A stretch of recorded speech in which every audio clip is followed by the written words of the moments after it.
All right. Welcome in to A to Z Sports Prime Time. It is a Tuesday. It is September 17th, and the Tennessee Titans are 0-2. An unfortunate and ugly 0-2 after a loss by another score of 24-17 to the New York Jets in the home opener.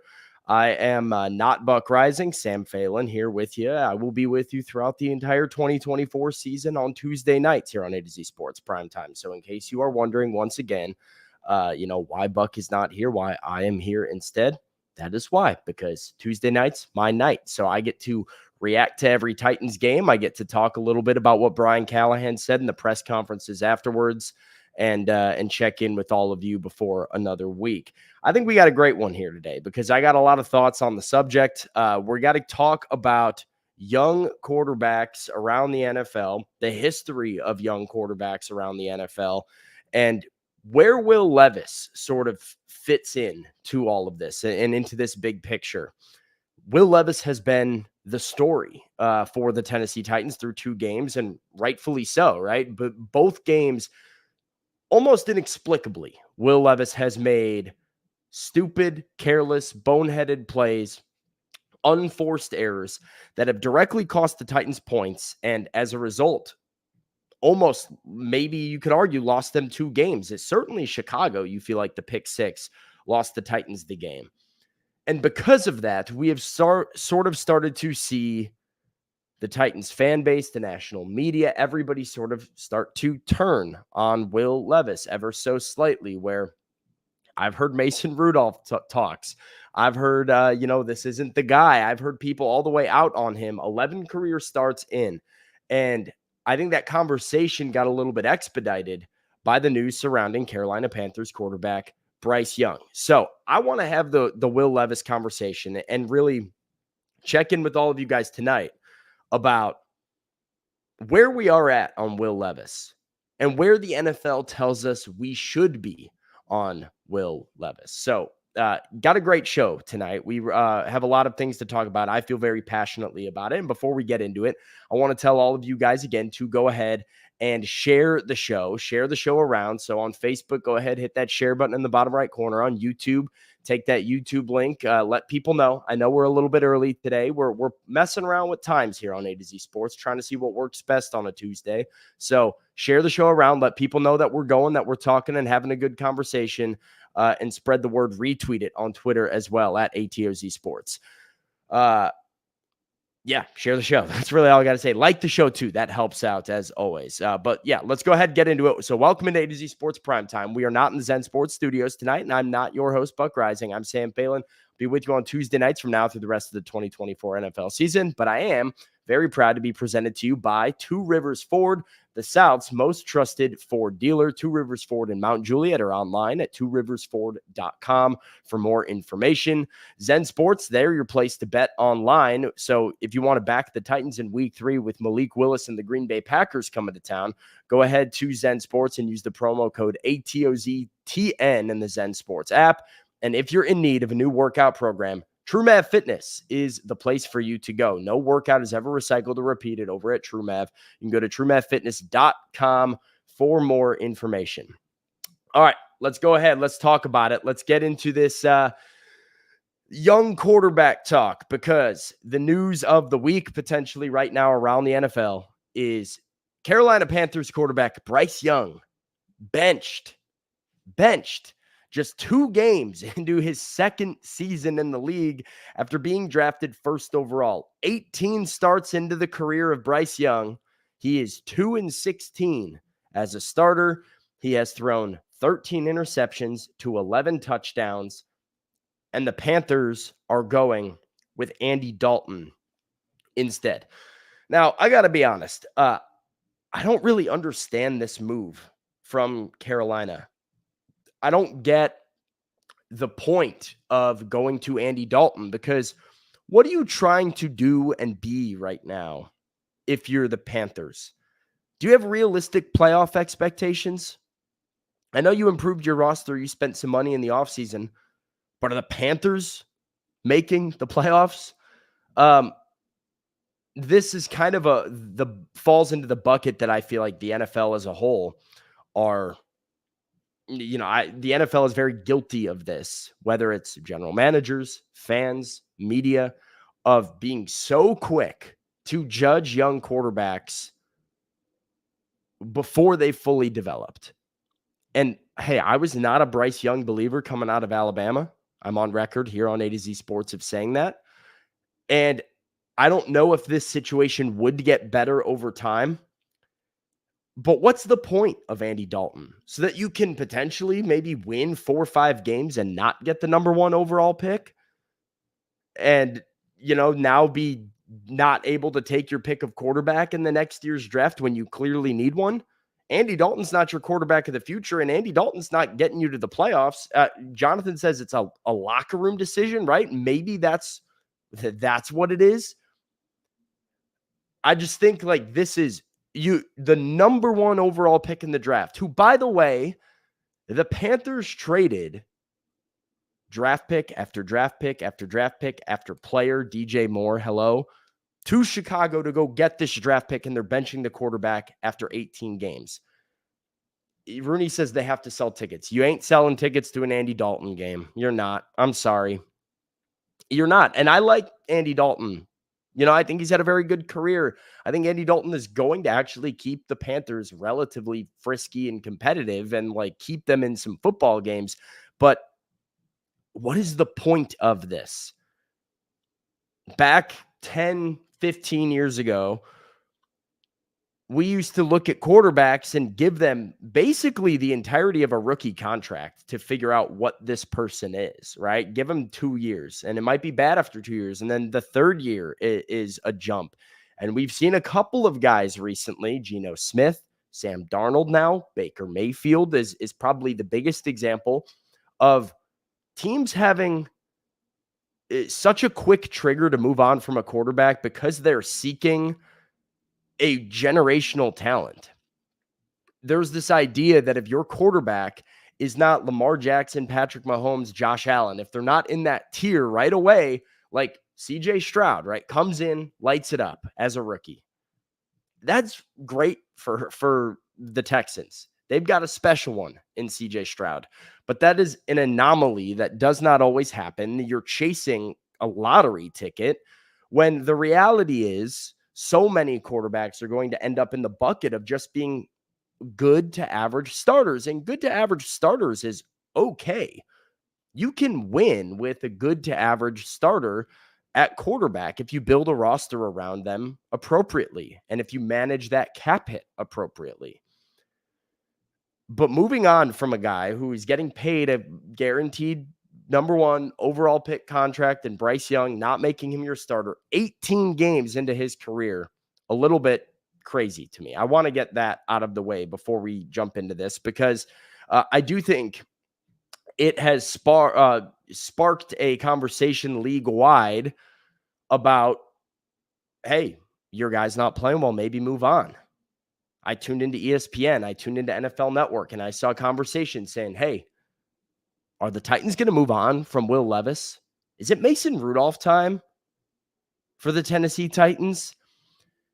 And I wanted to make it so clear that, hey, I disagree with the Panthers benching Bryce Young. And oh, by the way, Will Levis and Bryce Young are not even in the same stratosphere.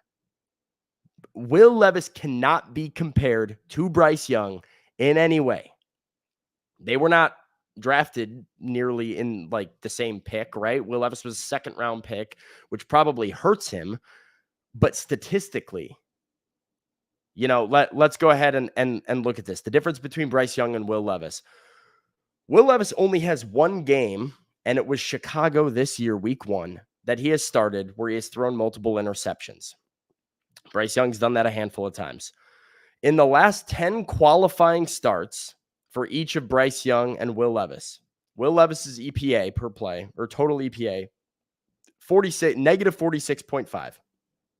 Not good.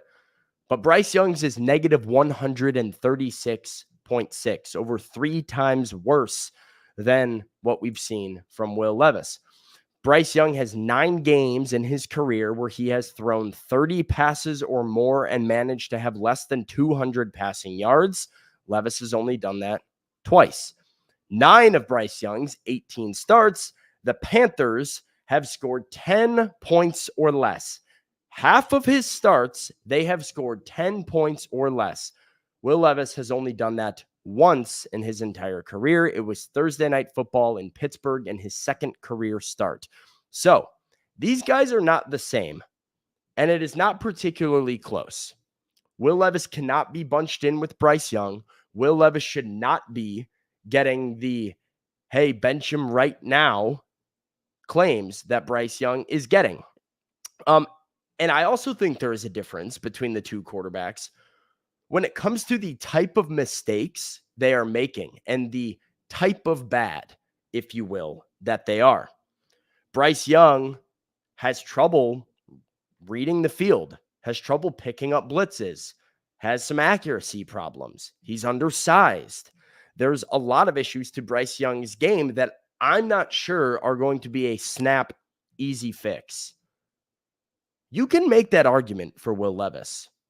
You can argue that Will Levis, the fact that, hey, he's done some dumb things, some silly stuff, as Brian Callahan has been calling it, unforced errors. You can very easily make the argument that the unforced errors that Will Levis is making, the pick six, the fumble, all of this hero ball nonsense that we've seen, those are way more fixable. Get out of his system. Find a way to rewire your brain, as Levis said it. I don't know how you do that. I don't know how you approach it. I don't have an answer for it because it's confusing that it's still happening. But I do believe that that is an easier fix than a guy who just doesn't see it or a guy that just doesn't get it. We have seen enough flashes, way more flashes from Will Levis than we have of Bryce Young and many other young quarterbacks, may I say, to believe there is a really good quarterback in there who can manage games very well, make some plays when you need him to, and win you football games, even as a young and experienced quarterback, if he can drop some of these other silly errors. To further that point, Titans head coach Brian Callahan talked about Levis in his press conference on Monday and addressed the bad fumble in the home opener, but went on to say that he felt like Levis showed improvement over the course of the game. Just keep coaching him. Sometimes that one surprised me again. I thought we had coached that one, and then just to see his instincts take over in that moment and that to happen the way it did was obviously clearly I was pretty upset about it. I still am. I mean, it's not something that I think is an acceptable way to play. But I think on the flip side is that Will did have a much better game than last week. I thought a lot of things he did, we saw improvement. That part was positive. I coach Will hard, but I do love him pretty hard too, and I think that that's okay. I think we can have those moments, and unfortunately, an intense moment got captured because I'm also the head coach, not just the offensive coordinator, and so those conversations don't always get caught on television, and it happens a lot, but mine happen to be in front of everybody. So I don't regret it, but I do coach Will hard, and I think he's accepting of that coaching, and I thought he did a lot of things a lot better. What did you like better? What were some things that he did? His footwork was much better. He played on time better. He was more accurate than he was last week. He looked more settled in. He managed it better this week. I thought he was, we tried to take some shots. I think we got to be better in protection to help him. But I thought his performance was improved, and I think that's what we're after is sort of weekly improvement. And I think if you take out that really silly mistake that he made and we get 3 points there, I think you leave that game, whether we win or lose, feeling like he's made improvement. And I think that's what we're looking for.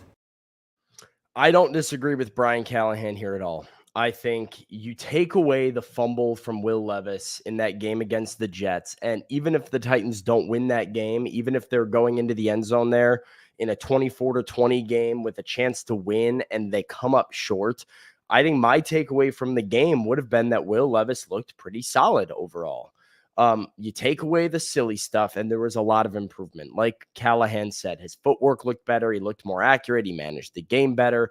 And the pressure, by the way, is still an issue. He's still the most pressured quarterback in the NFL, and the Titans have to figure out a way to do a better job of protecting Will to allow him to make plays. Peter Skoronski said in his press conference Monday, the Titans offensive line did not allow Will Levis to make plays. Now, I also want to note that Brian Callahan, a little bit too critical of himself. I agree with Christopher here. He says tough love is the best. I believe tough love is the best. I had no problem with the way Brian Callahan conducted himself on the sideline of that game, saying, "What the F are you doing, man?" to Will Levis after that fumble. Show you care. Show there's passion there. Show very clearly this is not okay when Will Levis makes an instinctual error. Now, Curtis says his instincts are a problem, and up to this point, they have been. But the argument that I would make, and I'm going to ask you all about here, is that instincts, we can train instincts. We can train what comes second nature. I think when you have ability, I would rather have a quarterback that has ability and maybe some poor habits and train him out of those poor habits than a guy who has good habits and lacks the cerebral and physical ability to be a good quarterback. With all of that in mind, our first question this evening is going to be 1 to 10. How confident are you that Will Levis's flaws are fixable for the Titans? 1 to 10. How confident are you that Will Levis's flaws are fixable for the Titans? Brian Callahan says he thinks they are. Feels like these are things that they can work through. Feels like he has confidence in Will moving forward. But I want to get a pulse of the fan base here, where we're at on Will Levis and whether his flaws are fixable 1 to 10.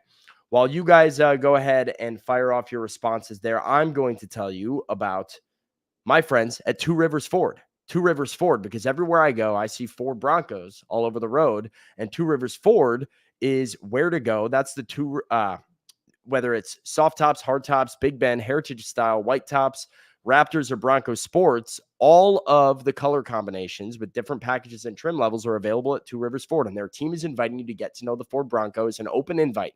You don't even have to be in the market for a vehicle. You can go see their team of experts on hand, and they'll introduce you to the Bronco, answer questions, let you test drive. And this is a sales team that, again, really doesn't work on commission. They're just there to educate you and answer your questions, introduce you to a cool vehicle that you might not know a lot about. So if you've seen Broncos, you need to go learn more about the Bronco. And the reason that people love them so much, the reason people love doing business with Two Rivers Ford is that they're the South's most trusted Ford dealer, and they are your Ford Bronco headquarters. Two Rivers Ford. Go check them out. All right, let's see what we're saying here today in the chat. I asked you guys 1 to 10. How confident are you that Will Levis's flaws are fixable for the Titans? Daniel is coming in at a 5. Tyler is coming in at a 3. Guy says 7. A 10 from Matt. 3 from Daniel V. Billy Sullivan is a 10. I see a 4, a 6, a 7, an 8, a 9. Climbing the ladder. Back to a 6. Back to a 4. A 6, 8, 8. A 1 for Trevor. He's out on Will Levis. A 4 for Troy. We're all over the map. I've seen 1s to 10s and everywhere in between. Jonathan is a 4. KR is a 7. What's up to Chris? 6.5 by Harry. A 6 for Joshua. A 0 from B French and ND. I am not at a 0.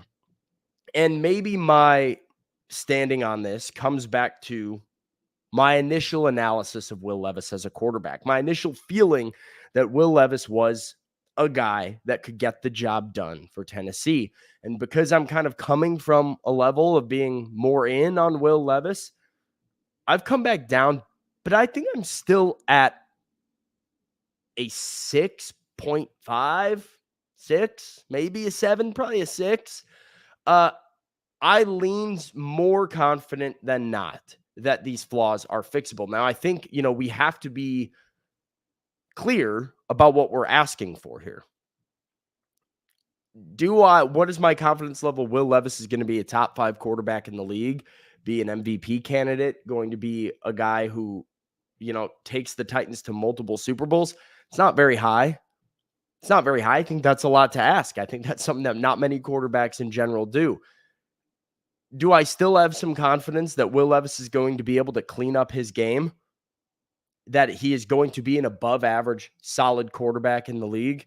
That he is not going to continuously make these inconceivable mistakes?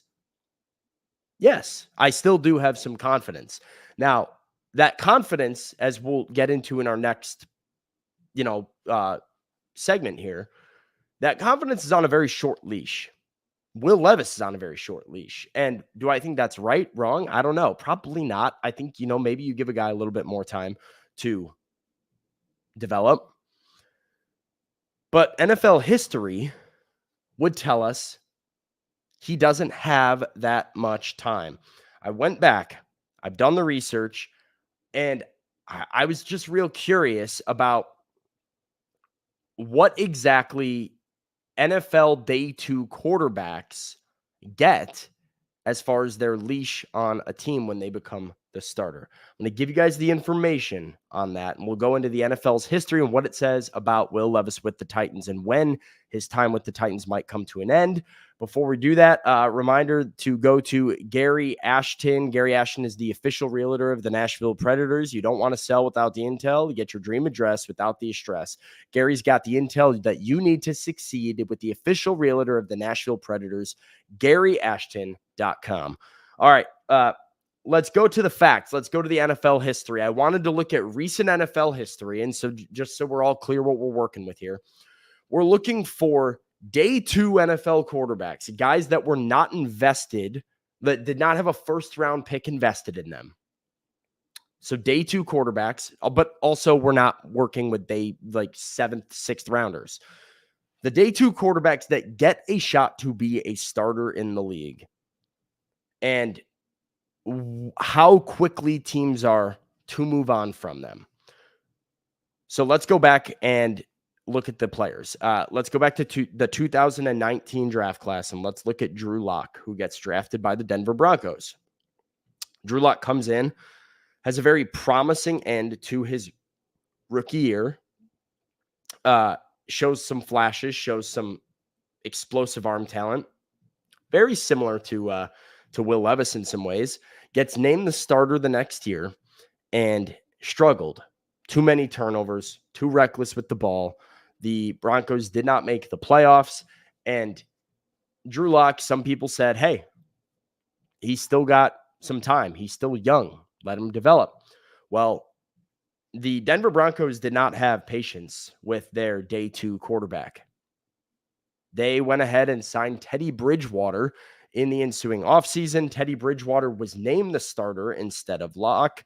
Lock ended up playing a couple of games in Bridgewater's place that in that third year, and then the ensuing offseason, he was traded for Russell Wilson as Denver looked for a long-term solution at quarterback. Obviously, that did not work out how the Broncos would have hoped, but nevertheless, they moved on from Drew Lock.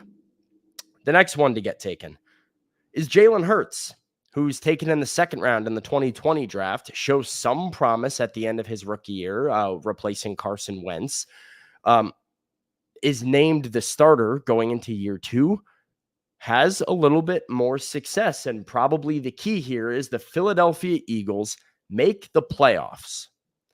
And I'll remind you all that there was a debate here going into the next NFL draft because there was a loaded draft class for quarterbacks.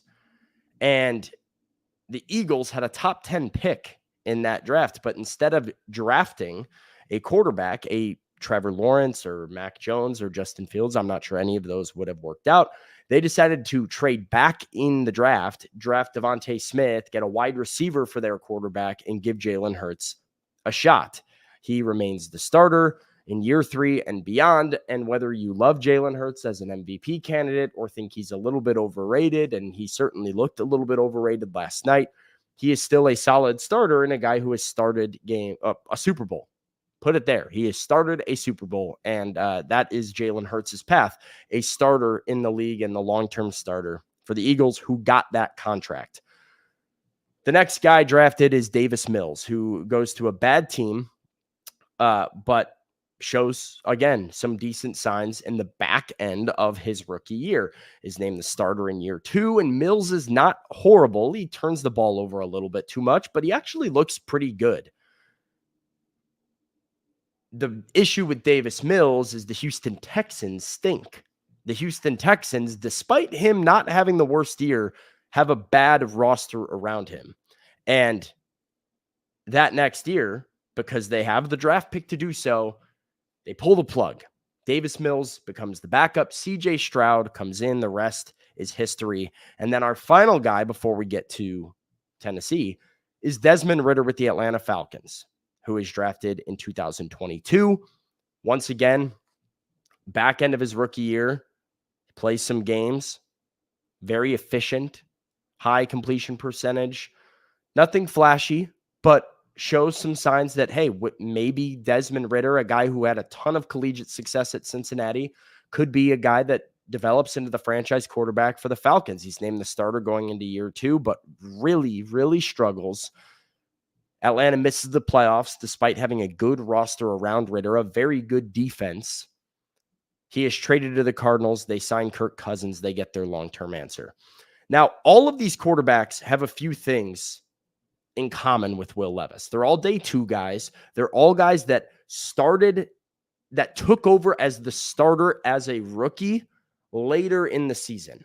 These are guys that took over back half of their rookie year, started games, and all 5 of them, Ridder, Mills, Hurts, Locke, and now Levis, the vibe around them going into the offseason after their rookie season was positive, was this could be the guy.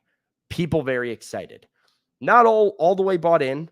People thinking we need to, potentially see what they've got. We'll see, do they have what it takes to be the guy? They have to prove it a little bit more, but very positive vibes. And it went south for 3 of them very quickly. Levis is not off to a great start. He's looking like he might be the 4th that it does not go great for here. And then Jalen Hurts is the positive result 1. But what does the league tell us? By all of these guys, the league tells you that, number 1, most of these day 2 guys who show flashes at the end of their first year get the entire year 2 to play before a decision is made. Bryce Young is a bit, where is he? Right there? Yeah. Bryce Young is a bit of an anomaly, being subbed out 2 games into his second season. But as I brought up earlier, he's sort of in his own echelon of bad. And so then I wanted to ask the question, off of what you potentially feel like Will Levis, whether he's correctable or not correctable, and figure out which path that he's on here. You've got a guy like Jalen Hurts, who shows flashes, gets named the starter, has some bad games his second year, but ultimately does enough to get his team to a winning record and gets a longer leash, gets extended, eventually gets a contract, becomes the starter for his team. So that's starter. Then you have a guy like Drew Lock, a guy who shows his flashes, is the starter, can't really figure it out all the way in his second year, and very quickly, after 2 years, finishes his whole second year as the starter, but then he's just the backup. After the backup, they move on. And then you've got the Bryce Young, the bust. He doesn't even get year 2. He doesn't make it to the end of year 2 before he is benched. The experiment is dead, and his team moves on from him and calls it quits and eats their losses. Which tier do we believe Will Levis is going to be in? Which path do you think he's headed down? Starter, backup, or bust? That's the question. Starter, backup, or bust? Which of those career paths do we see Will Levis headed down? I think it's an interesting conversation. I went back and forth on where I felt like I was going to be, and I'm curious to see if you guys are in agreement. I'll give you my answer, but before I do it, let's get into what all of these quarterbacks maybe need in order to get their game into shape and become a starter for sure. And it's TrueMath Fitness. A good workout can fix everything, right? TrueMath Fitness in the Gulch. Go to TrueMathFitness.com. Get your first workout free as a Middle Tennessee resident. No workouts recycled or repeated at TrueMath. They've got personal training. They've got group fitness classes and membership that also offers open gym. So yeah, if you want to just go in there and hit the weights by yourself, they got that too. So TrueMath Fitness, go get TrueMathFitness.com. First workout free as a Middle Tennessee resident. All right, let's hear it, folks. I'm nervous to see your answers. Starter, backup, bust. Again, bust being Will Levis doesn't make it through 2024 as the Titans starter. Backup being they start him for the rest of this year. They move on in 2024. 2025. Starter being things get a little bit better and he's still the quarterback next year and gets an extension of his leash. We've got starter from Daniel, backup from Curtis, bust from ND, got backup, starter, backup, starter, backup. We got a backup from Esco. We've got bust from Johnson. We've got starter from Zach. Backup, sadly, he's giving Drew Lock a solo Sam. Right now, it's hard to argue like Drew Lock is maybe not the worst comparison, which feels like it could have been the floor for Levis. Matt says starter. Jorge says backup like Jameis Winston, who's also in that Drew Lock category of big arm, makes a lot of plays, can win you a game in any moment, but turns the football over too often. We got a backup from Professor. We've got backup from Bork. We've got starter from Eric, backup from Jorge. We got starter from Billy, starter from Sean, starter from William, starter for Roscoe. So a little bit. Bork says starter until 2026. I don't agree with that. Starter until 2026. I don't believe Will Levis, I think this is the crossroads. This is the year. Let's look at the data I just laid out, right? I don't think we have a world where Will Levis is the Titans starter this year, next year, maybe 2026, and you give him 3-4 years as your starter, but don't pay him to a long-term contract.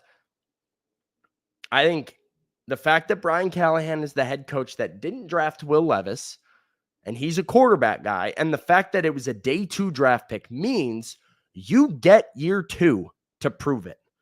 And after year 2, there is no, we'll wait and see again.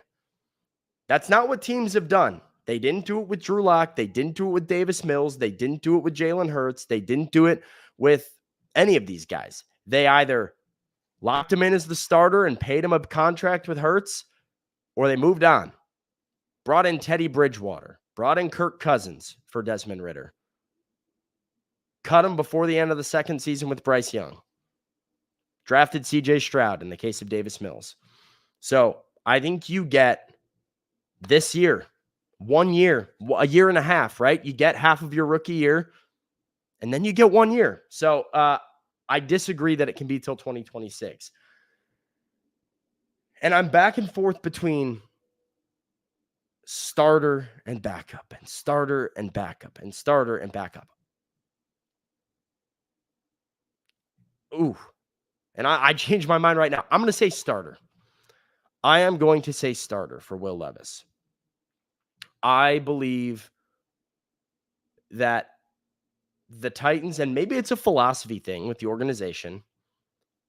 Maybe it depends on what your expectation is from the quarterback position, right? If Brian Callahan wants Joe Burrow, Will Levis might not be Joe Burrow, and then maybe they go look elsewhere. But I believe that Will is going to get better throughout the course of this year.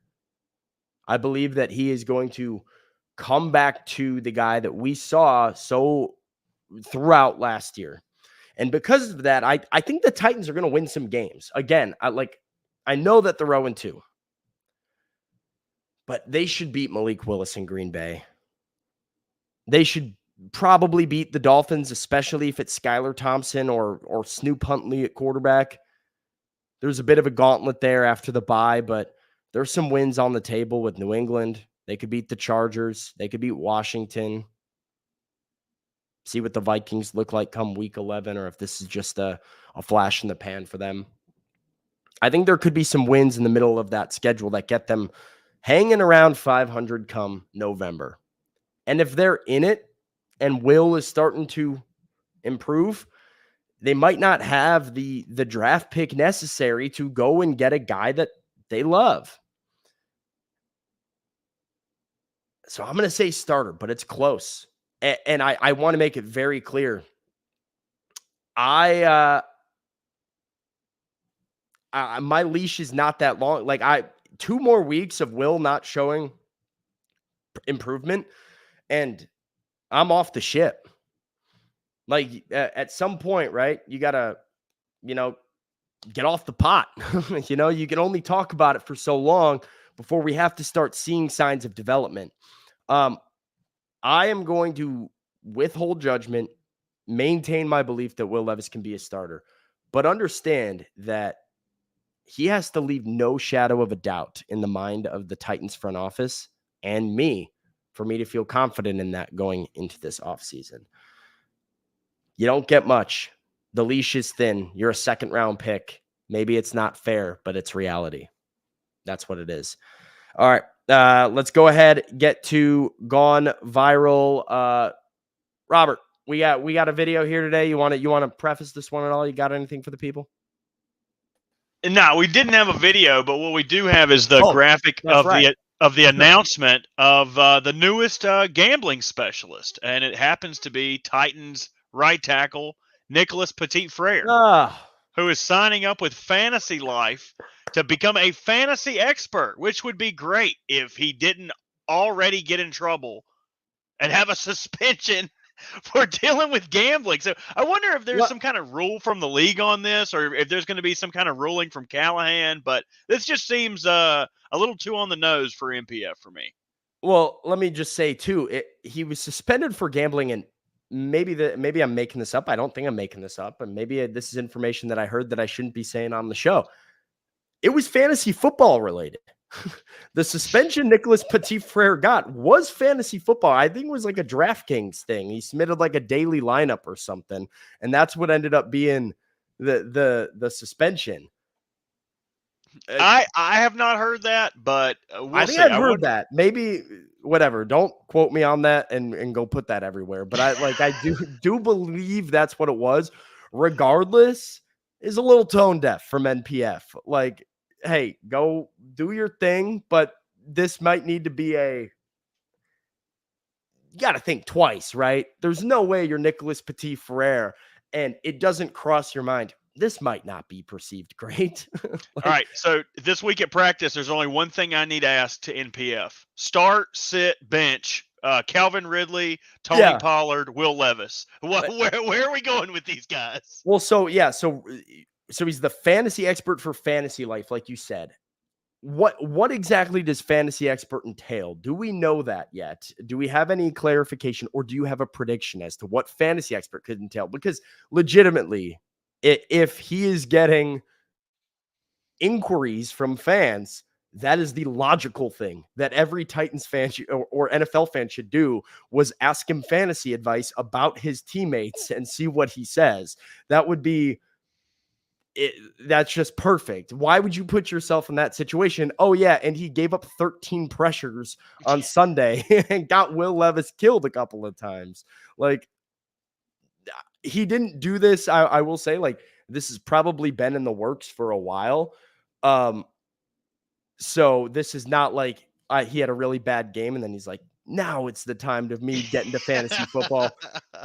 But maybe delay it a week. Maybe wait until you beat Green Bay and then put it out. Like, maybe you can get some momentum going into the bye week. This is a bye week, like Tuesday of the bye week sort of a thing that you drop. Or honestly, mid NFL Sunday during the Titans bye week, when attention is everywhere but you. But the Tuesday morning after a brutal loss in the home opener and you gave up 13 pressures, not the time to do this.